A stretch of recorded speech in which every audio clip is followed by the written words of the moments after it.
നമസ്കാരം. പുതിയൊരു വീഡിയോയിലേക്ക് ഏവർക്കും സ്വാഗതം. അധ്യാപക ദമ്പതിമാരായിട്ടുള്ള രാമയ്യ ഉമാദേവി ഇവർക്ക് പറ്റിയ ഒരു അബദ്ധം എന്ന് വെച്ചാൽ വലിയ അബദ്ധം എന്ന് തന്നെ വേണം പറയാൻ. ഇത് ബംഗളൂരുവിലാണ് നടന്നിരിക്കുന്നത്. ബംഗളൂരുവിലെ വിജയനഗറിലായിരുന്നു സംഭവം. ഗോവിന്ദരാജനഗർ സ്വദേശികളാണ് ഈ പറഞ്ഞ രാമയ്യയും ഉമാദേവിയും. നമുക്കറിയാം, രാജ്യമെമ്പാടും ഗണേശോത്സവം നടന്നിരുന്നു. അതിന്റെ ഭാഗമായിട്ട് എല്ലാ സ്ഥലങ്ങളിലും ഗണപതി ഭഗവാന്റെ വിഗ്രഹം വെച്ച് പൂജിക്കുകയും മാലകളും ഒക്കെ ചാർത്തി പൂജിക്കുകയും ഈ പൂജയ്ക്ക് ശേഷം ഈ ഭഗവാന്റെ വിഗ്രഹം പല സ്ഥലങ്ങളിലും എത്തിച്ച് ഈ നിമഞ്ജനം ചെയ്യുന്ന വെള്ളത്തിലേക്ക് നിമഞ്ജനം ചെയ്യുന്ന ഒരു ചടങ്ങ് കൂടെ കഴിയുമ്പോഴാണ് ആ ഒരു ചടങ്ങ് പൂർത്തിയാകുന്നത്.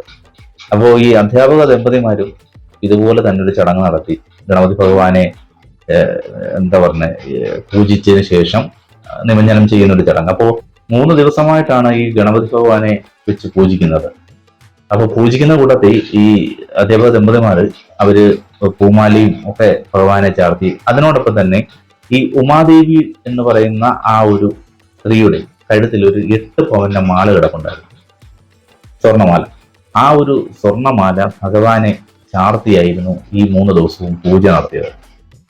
അങ്ങനെ പൂജയൊക്കെ കഴിഞ്ഞു 3-ാമത്തെ ദിവസം ഭഗവാനെ വെള്ളത്തിൽ നിമഞ്ജനം ചെയ്യണം. അപ്പൊ ആ പ്രദേശത്ത് പല സ്ഥലങ്ങളിൽ നിന്നും ഇതുപോലെ തന്നെ ഗണപതി ഭഗവാന്റെ വിഗ്രഹങ്ങളും ഒക്കെ വലിയ ഘോഷയാത്രയായിട്ടൊക്കെ കൊണ്ടുപോകുന്നത്. അങ്ങനെ കൊണ്ടുപോയി അവിടെ എത്തി ആ വെള്ളത്തിൽ നിമഞ്ജനം ചെയ്യുകയാണ് ചെയ്യേണ്ടത്. അപ്പൊ അതുകൊണ്ട് തന്നെ ഈ അവിടെയുള്ള കുറെ പേർക്ക് ഈ ഭഗവാനെ ഇത്തരത്തിൽ നിമഞ്ജനം ചെയ്യുന്നതിനായിട്ട് ഒരു മൊബൈൽ ടാങ്ക് അവർ ക്രിയേറ്റ് ചെയ്തിരുന്നു. ഏതാണ്ട് 10,000 ലിറ്റർ വെള്ളമാണ് ഈ ഒരു മൊബൈൽ ടാങ്കിൽ ഉൾക്കൊള്ളിച്ചിരിക്കുന്നത്. അതായത് കളിമണ്ണിൽ തീർത്ത ഗണപതി ഭഗവാനെ അവിടെ കൊണ്ടുവന്ന് നിമഞ്ജനം ചെയ്യുക എന്നതായിരുന്നു ഇവരുടെ ഒരു ലക്ഷ്യം.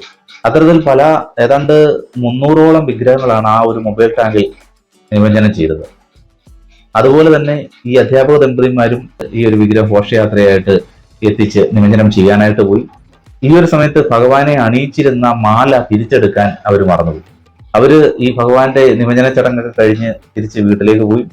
വീട്ടിലേക്ക് എത്തിക്കഴിഞ്ഞ് രാത്രി ഏതാണ്ട് ഒരു 10-10:30 ആയപ്പോഴാണ് ഇവര് പെട്ടെന്ന് ഓർക്കുന്നത് ഭഗവാനെ അണിയിച്ച മാല കാണുന്നില്ല, ആ മാല തിരിച്ചെടുക്കാൻ ഓർത്തില്ലല്ലോ എന്ന്. അവർക്ക് വെപ്രാളമായി. അവര് പോലീസിൽ വരും അറിയിച്ചു, സ്ഥല MLA വരും അറിയിച്ചു. അവിടുത്തെ സന്നദ്ധ പ്രവർത്തകരുണ്ട്, ഈ ഗണേശ വിഗ്രഹമൊക്കെ എത്തിച്ച് നിമഞ്ജനം ചെയ്യുന്ന അവിടുത്തെ വിശ്വാസികളായിട്ടുള്ള പ്രവർത്തകരുണ്ട്. അവരെ ഒക്കെ അറിയിച്ചു. കുറച്ച് ചെറുപ്പക്കാരൊക്കെയാണ്, അവരെയൊക്കെ അറിയിച്ചു. ഇവരെല്ലാവരും കൂടെ പിന്നെ ഇതിനായിട്ട് ഈ മാല വീണ്ടെടുക്കാനുള്ള ശ്രമത്തിനായിട്ട് ഉള്ള കാര്യങ്ങൾ ചെയ്തു തുടങ്ങി. അപ്പൊ അതിനിടയ്ക്ക് ഈ സന്നദ്ധ പ്രവർത്തകർ പറയുന്നുണ്ട്, ഈ മാല ഭഗവാന്റെ കഴുത്തിൽ കിടക്കുന്നത് അവർ കണ്ടിരുന്നു, പക്ഷെ ഇത് ഒരിക്കലും ഒരു ഒറിജിനൽ സ്വർണ്ണമാലയാണെന്ന് അവർ വിചാരിച്ചില്ല, അത് ഡ്യൂപ്ലിക്കേറ്റ് ആണെന്നാണ് കരുതിയത്. അതുകൊണ്ട് തന്നെയാണ് അത് ഉൾപ്പെടെ അവർ നിമഞ്ജനം ചെയ്തത്. അവരാരും പ്രതീക്ഷിക്കുന്നുമില്ല ഇതൊരു ഒറിജിനൽ സ്വർണ്ണമാലയാ ഈ അണിയിച്ചേക്കുന്നതെന്ന്. അതുകൊണ്ട് തന്നെ അത് ഉൾപ്പെടെയാണ് അവര് നിമഞ്ജനം ചെയ്തത്. നിമഞ്ജനം ചെയ്യുമ്പോഴും ഇവരെല്ലാവരും കാണുന്നുണ്ട് ഈ ഒരു സ്വർണ്ണമാല, പക്ഷെ അവരറിയാതാണ് അത് നിമഞ്ജനം ചെയ്യുന്നത്.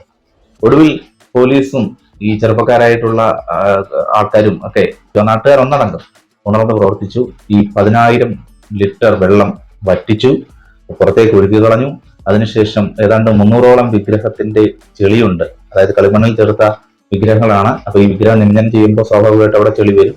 ചെളിയെല്ലാം പരിശോധിച്ചു. ഏതാണ്ട് 10 മണിക്കൂർ നീണ്ട ആ പരിശ്രമത്തിനൊടുവിൽ അവരുടെ മാല കണ്ടെത്തിയെന്നുള്ള സന്തോഷകരമായ വാർത്തയാണ് പിന്നീട് കണ്ടത്. ആ സന്നദ്ധ പ്രവർത്തകർ ആ ഒരു മാല എടുത്ത് ഈ രാമയ്യ ഉമാദേവി അധ്യാപക ദമ്പതിമാരുടെ കയ്യിൽ കൊടുക്കുകയും ചെയ്തു. എന്തായാലും ഗണേശൻ കാത്തു എന്നാണ് അവര് അവസാനം പറഞ്ഞത്.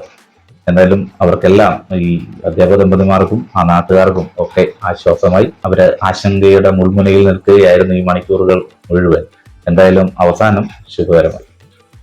മറ്റൊരു വീഡിയോ കണ്ടുവരാം. നന്ദി, നമസ്കാരം.